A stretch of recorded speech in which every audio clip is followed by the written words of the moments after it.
विसर्ग संधि। पिछले पार्ट में मैंने आपको व्यंजन संधि के बारे में बताया था। आज मैं आपको विसर्ग संधि के बारे में बता रही हूँ। विसर्ग संधि में क्या होता है कि इसमें जो भी शब्द होते हैं जब उनके संधि विच्छेद करते हैं तो उसमें विसर्ग जरूर लगता है।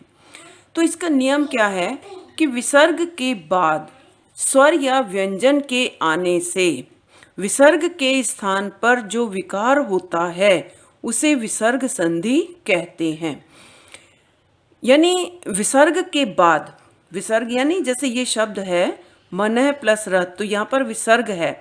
अब इसके बाद जो स्वर या व्यंजन जब आया है तो इसके आने से विसर्ग में जो विकार उत्पन्न होता है, जो परिवर्तन होता है, वो विसर्ग संधि के अंतर्गत आता है। जैसे इसके कुछ नियम हैं। पहला नियम क्या है कि यदि विसर्ग के पहले अ हो और विसर्ग के बाद किसी भी वर्ग का तीसरा, चौथा, पांचवा वर्ण हो या य, र, ल, व, ह हो तो विसर्ग का ओ बन जाता है। अब जैसे एक शब्द लिया मैंने मनः प्लस रथ। अब मनः प्लस रथ से मनोरथ शब्द कैसे बना? तो इसका नियम क्या है कि अगर विसर्ग के पहले अ हो, अब ये विसर्ग है, विसर्ग के पहले न है, तो न में क्या है? अ की मात्रा है, तो यहाँ पर आ है। आ हो और विसर्ग के बाद किसी भी वर्ग का तीसरा, चौथा, पांचवा वर्ण अथवा य, र, ल, व हो। अब विसर्ग के पहले ए है और विसर्ग के बाद क्या है? र, ये वाला र आ गया, तो विसर्ग का क्या बन जाता है? ओ बन जाता है। अब जैसे ये मनः प्लस रथ है तो न को हमने जैसे ये तोड़ा, विसर्ग के पहले न है तो न को हम तोड़ेंगे तो न प्लस अ से बना प्लस विसर्ग प्लस र। अब देखो, अब विसर्ग के पहले आ है, विसर्ग के पहले आ है और विसर्ग के बाद य, र, ल, व, ह में से कोई हो। अब विसर्ग के बाद र है तो विसर्ग का क्या बन जाएगा? ओ बन जाएगा। विसर्ग का ओ बन जाएगा। अब ये ओ बन गया। अब ये विसर्ग का जब ओ बन गया तो ओ बनने से इसका मतलब क्या है कि पीछे वाला जो अक्षर है इसमें ओ की मात्रा लग जाएगी। तो मनः प्लस रथ, इसका मतलब तो विसर्ग का ओ बनने से तो न में ओ की मात्रा आ जाएगी, तो यहाँ पर मनोरथ शब्द बन जाएगा। दूसरा है अधोभाग है। अधोभाग का मतलब क्या है? इसमें ओ की मात्रा है। अब ओ जो है हमको पता है संधि बीच के अक्षर पर बनती है। अब ओ की मात्रा जो है, अब इसका मतलब क्या है? विसर्ग का ओ बन जाएगा। तो यहाँ भाग शब्द तो है, ये तो संधि हो गई।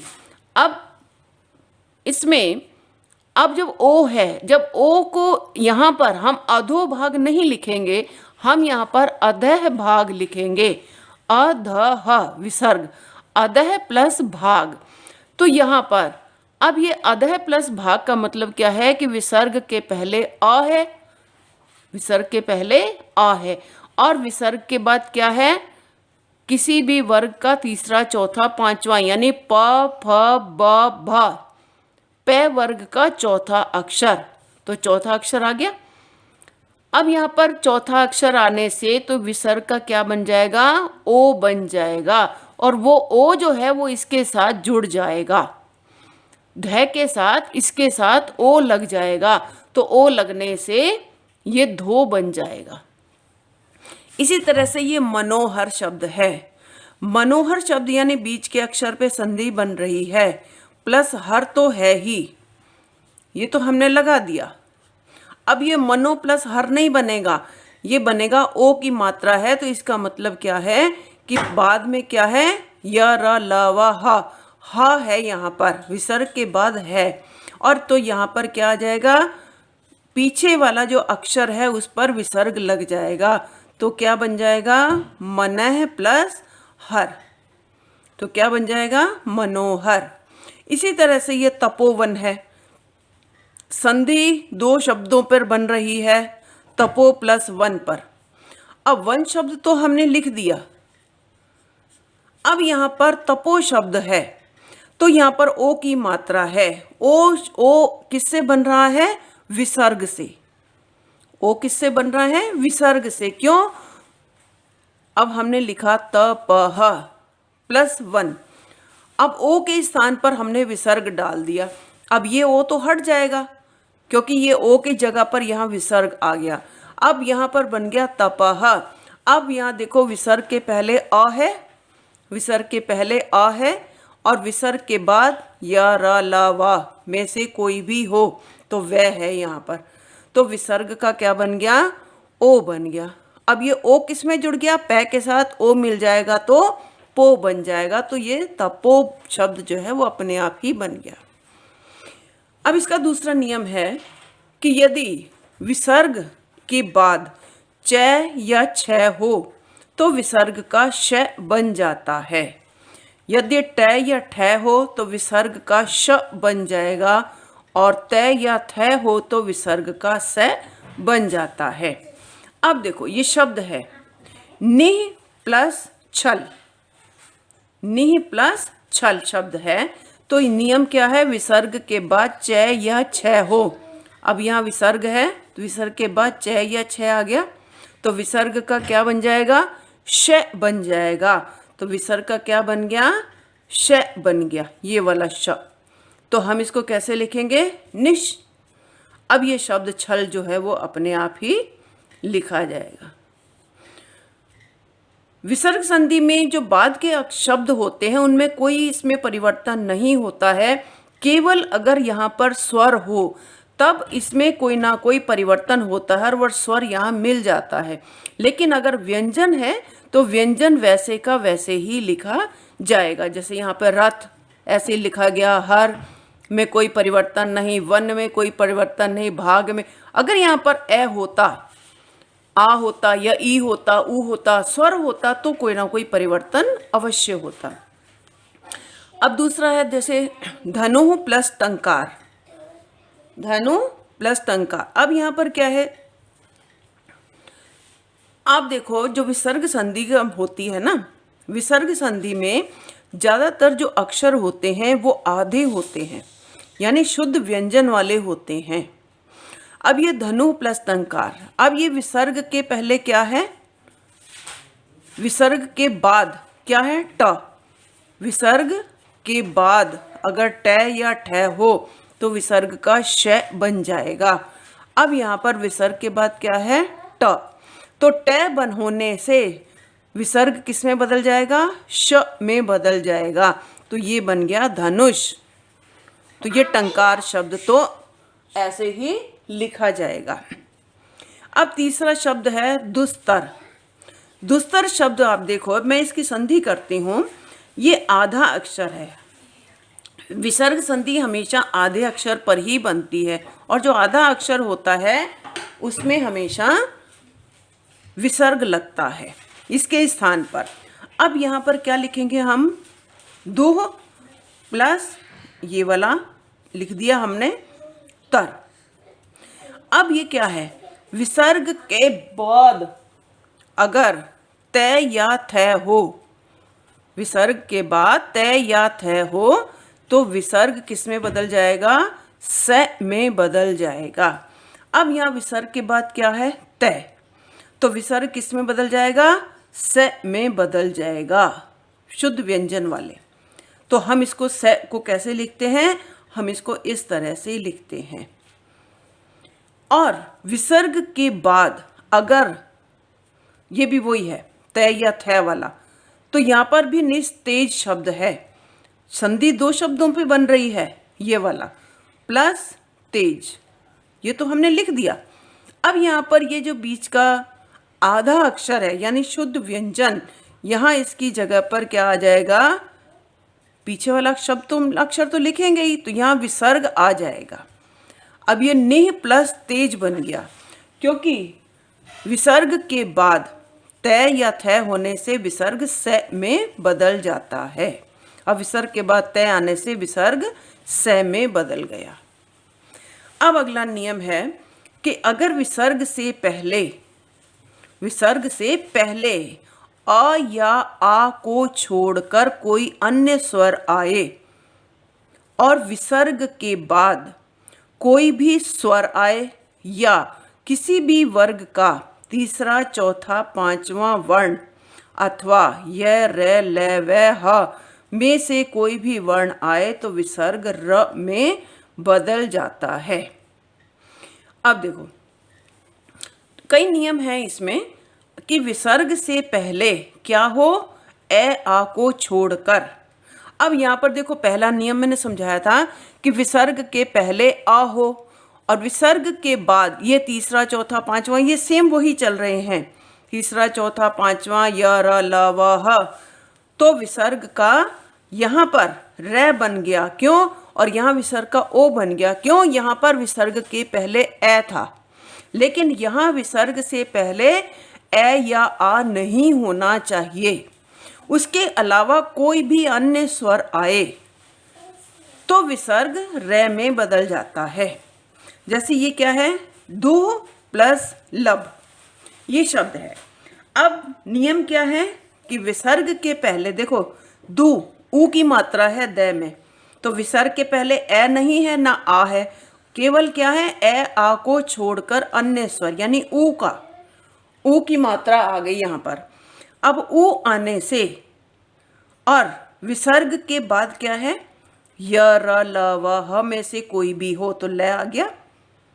तो विसर्ग से पहले ए या आ नहीं होना चाहिए, विसर्ग के बाद य, र, ल, व, ह में से कोई भी वर्ण हो तो विसर्ग र में बदल जाएगा। और ये किस में बदल जाएगा, र। और इस र को हम कैसे लिखते हैं, ऊपर लिखते हैं ना इसको, दुर्लभ, ये बन जाएगा। अब इसी तरह से ये है दोह प्लस उपयोग। अब विसर्ग के पहले क्या है, ऊ है, और विसर्ग के बाद क्या है, विसर्ग के बाद भी स्वर है। अब देखो, विसर्ग के पहले ए या आ को छोड़कर कोई अन्य स्वर हो और विसर्ग के बाद भी कोई स्वर हो, स्वर आ गया तो विसर्ग किस में बदल जाएगा, रे में बदल जाएगा। तो क्या बन जाएगा, अब देखो विसर्ग किस में बदल गया, रे में बदल गया। अब यहाँ पर क्या है, ऊ की मात्रा।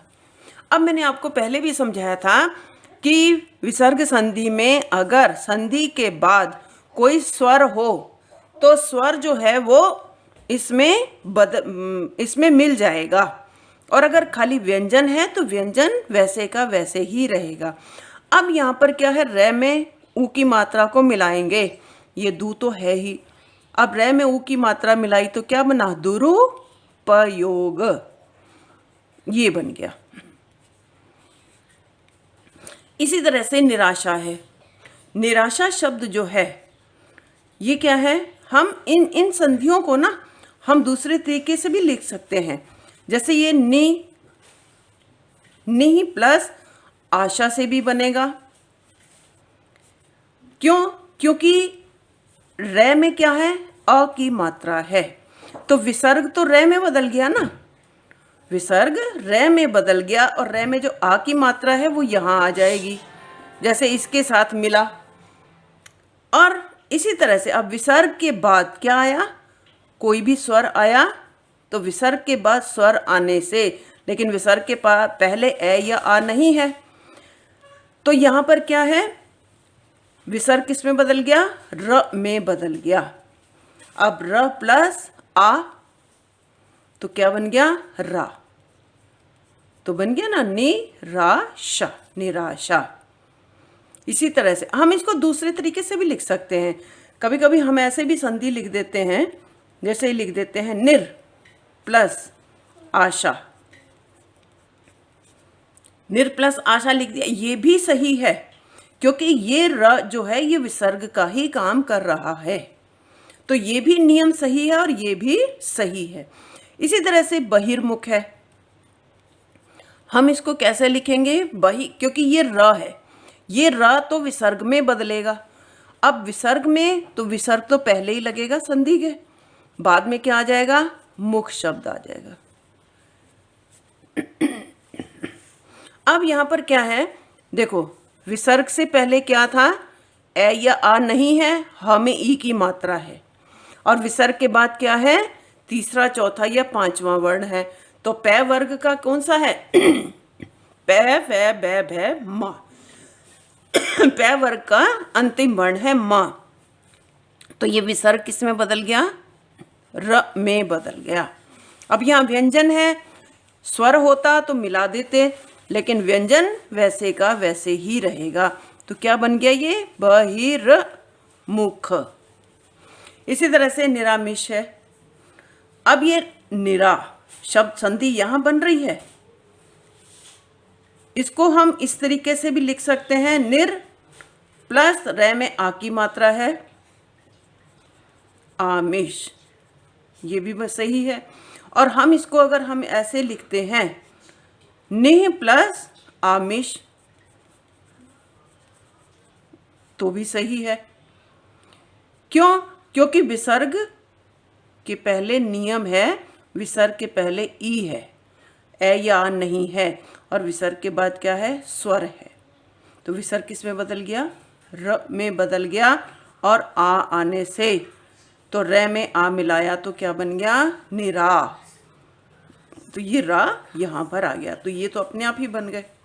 इसी तरह से अंतर्गत है, तो ये सीधा सा हमको पता है कि ये शब्द के ऊपर रै की मात्रा है, तो इसका मतलब संधि यहाँ पर टिकी हुई है। तो हम इसको क्या करेंगे, अंत र की हम यहाँ पर क्या लिख देंगे, अंतः प्लस गत, क्योंकि विसर्ग के बाद क्या है, ग, क ख ग तीसरा है, और विसर्ग के पहले क्या है, अंत है, अंतर्गत है ना। अब इसी तरह से दुराचार, इसको क्या लिखेंगे, हम इसको दु प्लस आचार, विसर्ग के बाद क्या है, स्वर आया, तो विसर्ग किस में बदल गया, र में बदल गया, र में आ मिलाया तो रा बन गया, तो बन गया दुराचार। इसी तरह से निरुत्तर है, निरुत्तर शब्द में क्या बनेगा, निह।